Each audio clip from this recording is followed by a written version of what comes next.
بسم اللہ الرحمن الرحیم وَيَقُولُونَ مَتَى هَذَا الْوَعْدُ إِن كُنتُمْ صَادِقِينَ پارہ 22 سورہ یاسین رکوع 3 آیات نمبر 48 تا 50۔ آیات مذکورہ آیات نمبر 48 میں بطور تمسخر و استہزاء کفار کے طرف سے سوال ہے مسلمانوں سے کہ قیامت کب قائم ہوگی۔ کفار مسلمانوں کو کہتے ہیں کہ جس قیامت کے تم قائل ہو کب قائم ہوگی، کس سال قائم ہوگی، کس تاریخ کو واقع ہوگی۔ اور اگر بالفرض یہ سوال تحقیق کے اساس اور بنیاد پر ہے تو اللہ تعالیٰ کے حکمت کا تقاضا تو یہی ہے کہ قیامت کے سال اور تاریخ کا پورا یقینی علم کسی کے پاس نہیں ہے، یہاں تک کہ انبیاء علیہم السلام کے پاس بھی قیامت کا علم نہیں ہے۔ لہذا ان کفار منافقین مشرکین جیسے احمقوں کا یہ سوال بالفرض تحقیق طلبی ہی کے لیے ہو تو پھر یہ سوال لغو ہے، محمل ہے۔ عقل مندی کا تقاضا تو یہ ہے کہ قیامت کا نام سن کر قیامت کی تیاری میں لگ جانا چاہیے، نہ کہ وقت اور تاریخ کی تحقیق میں وقت ضائع کرے۔ یہ تو غفلت ہے اور غفلت کا مظاہرہ نہیں کرنا چاہیے۔ اس لیے آیات نمبر 49 میں فرمایا کہ ما ينظرون الا صیحۃ واحدۃ، کہ یہ لوگ قیامت کے منتظر ہے، اور قیامت کا حال یہ ہوگا کہ قیامت ایک ہی زور کے آواز سور کی ہوگی، جو سب کے سب بغتتاً اچانک پکڑے جائیں گے۔ لوگ اپنے معاملات کاروبار وغیرہ کو چھوڑ جائیں گے اور سب کے سب اسی حال میں مر جائیں گے، جیسا کہ حدیث شریف میں ہے کہ دو آدمی ایک کپڑے کے خرید و فروخت میں لگے ہوئے ہوں گے۔ کپڑا پلایا ہوا ہوگا کہ اچانک قیامت آ جائے گی اور وہ کپڑا طے نہ کر پائیں گے کہ کس نے ہاتھ میں لیا، خرید لیا، کس نے فروخت کیا۔ کپڑا دکان میں یا کسی جگہ پر ایسی ہی رہ جائے گی، بلکہ حدیث میں ہے کہ کوئی آدمی اپنے حوض کو مٹی سے لیپ کر کے درست کرتا ہوگا کہ اسی حال میں وہ مر جائے گا۔ مطلب قیامت نے اچانک آنا ہے، اور یہ روایت ابو نعیم عن ابی ہریرہ رضی اللہ تعالیٰ عنہ قضا فی القرطبی۔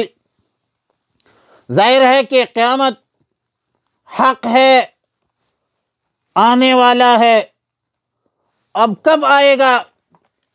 کبھی کہتے ہیں یہ لوگ کہ یسألونک عن الساعۃ ایان مرساہا، اللہ تعالیٰ نے فرمایا قل انما علمها عند اللہ، قیامت کا علم اللہ کے پاس ہے، اور قیامت ہے جو مر جائے تو اس کے قیامت کے احوال برزخ احوال شروع ہو جاتے ہیں۔ اتی امر اللہ فلا تستعجلوا، تمہیں کیا جلدی ہے؟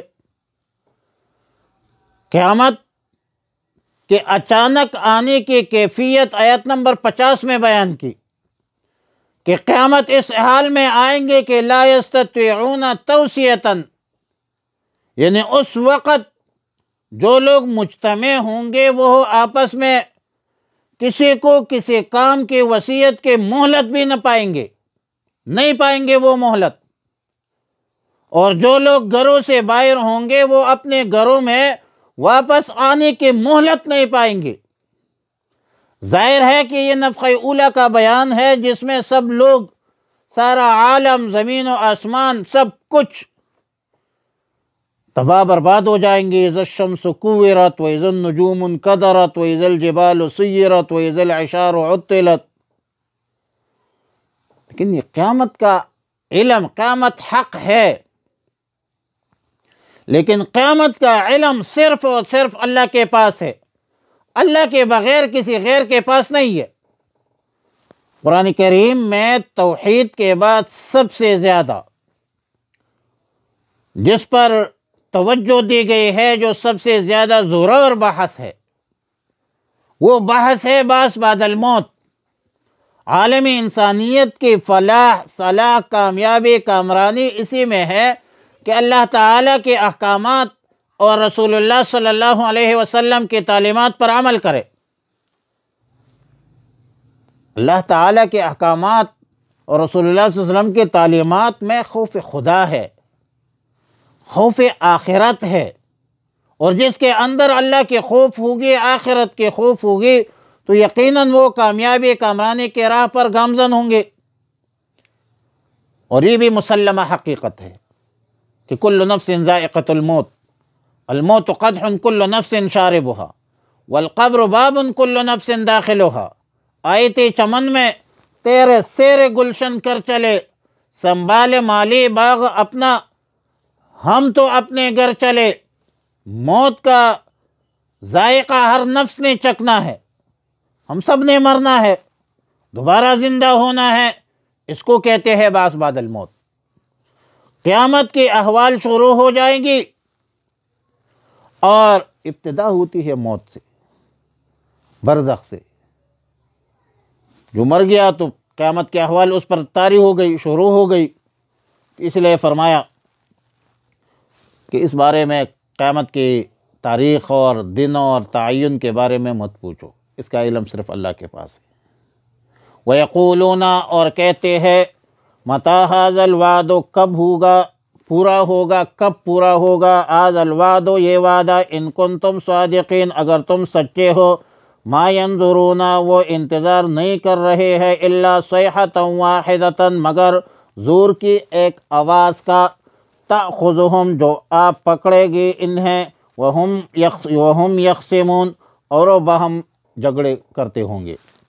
فلا یستطیعون، پھر وہ نہیں کر سکیں گے، توصیۃً، کوئی وصیت، ولا الی اہلہم یرجعون، اور اپنے گھروں کی طرف واپس جا سکیں گے۔